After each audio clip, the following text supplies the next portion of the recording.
Seattle teenager Andrew Detmer starts filming his daily life at home. He has a rough time dealing with his sick mother, Karen, who has cancer, and his father, Richard, an abusive drunk who constantly yells at him. His cousin and closest companion, Matt Goretti, picks him up for school, throwing around philosophical ideas from his latest readings, which Andrew playfully dismisses. Throughout the day, Andrew captures snippets of school life on his camera, showing where he eats and hangs out. Unfortunately, some classmates pick on him, grabbing his camera and teasing him before eventually handing it back. On the way home, Matt encourages Andrew to go to a party, thinking it'll be good for him. Andrew isn't too keen at first, but eventually gives in. Later that night, as he watches his recorded footage, his father barges into his room, slaps him hard, and knocks him to the floor. At the party, Matt and Andrew go their separate ways. Andrew walks around, filming the lively atmosphere, people dancing, laughing, and having a great time. He notices a girl named Casey, who also vlogs, while Matt awkwardly tries to impress her with his deep philosophical musings. Things take a turn when a guy accuses Andrew of filming his girlfriend, forcing him to escape outside. Alone in the parking lot, he wipes the dirt off his camera, tears welling in his eyes. Steve Montgomery, the school's popular quarterback, finds Andrew and persuades him to follow him and Matt into the woods to check out something strange. They come across a deep hole in the ground, emitting an eerie sound. Curious, they climb inside and discover a massive, glowing blue crystal. As Andrew films, the crystal suddenly changes to a bright red, causing intense pain and nosebleeds for all of them. Then the camera shuts off. Weeks later, Andrew documents himself, Matt, and Steve testing out their newfound telekinetic abilities, lifting objects with their minds. They quickly learn that pushing too hard results in painful nosebleeds. When they revisit the place where they first got their powers, they find that the hole has collapsed and law enforcement has secured the area. On their way back, Andrew and Steve open up about their personal lives. Andrew reveals that his mom is gravely ill, while his dad, a former firefighter, got injured and now survives on government aid. Steve shares that things at home aren't great either. He suspects his mom cheated on his dad. Later at home, Andrew practices floating his camera in the air when he overhears his father begging someone over the phone for more medical help for Karen. With no money left, they can't afford the medication she desperately needs, and her condition is worsening. At school, as their powers continue to develop, Matt theorizes that their abilities are like a muscle. The more they use them, the stronger they become. The three grow closer, using their powers for harmless pranks. One night, while driving, they encounter a reckless driver tailgating them and honking aggressively. Frustrated, Andrew uses his powers to shove the car off the road and into a river. Realizing the gravity of what just happened, they rush out, and Steve jumps into the water to rescue the driver before calling the cops. Matt and Steve are shaken by Andrew's actions, warning him that their powers shouldn't be used recklessly, especially against people. Matt insists they need to establish some ground rules, but Andrew remains defiant. The next day, the boys meet at a landfill where Steve hovers in the air, showing off his ability to fly and encouraging the others to try. Matt attempts at first, but struggles, crashing face first into the ground multiple times. When Andrew gives it a shot, he manages to lift off the ground, feeling exhilarated by the sensation of floating. Later, the three of them take to the skies, soaring through the clouds at high speeds, weaving around each other in excitement. They even toss a football back and forth while flying. Suddenly, a plane appears out of nowhere, coming dangerously close and knocking Steve unconscious. Thinking fast, Andrew dives in and catches him just in time.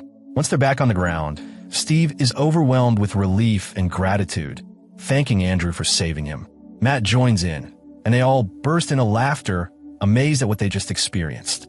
That night, they crash at Steve's place, and Andrew declares it to be the best day of his life. The next day at school, the three make plans to travel the world together after graduation. Andrew expresses a particular interest in visiting Tibet, drawn to its peaceful environment. Later, Andrew and Steve hang out on a rooftop, where Steve watches in admiration as Andrew effortlessly levitates his camera, impressed by how much control he has gained over his abilities.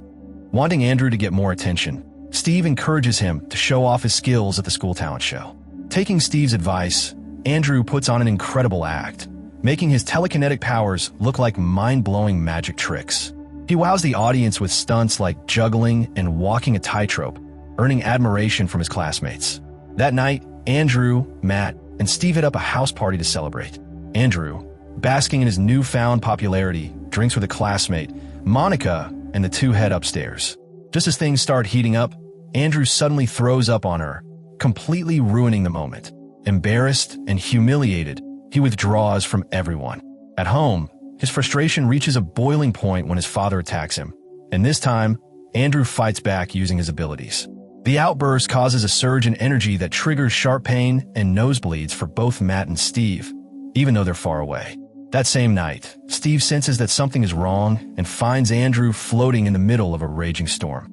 He tries to calm him down, but Andrew, overwhelmed with emotions, lashes out.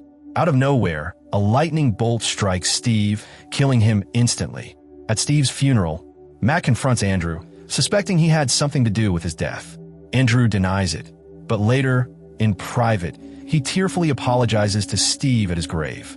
As time goes on, Andrew distances himself from Matt and becomes a loner again.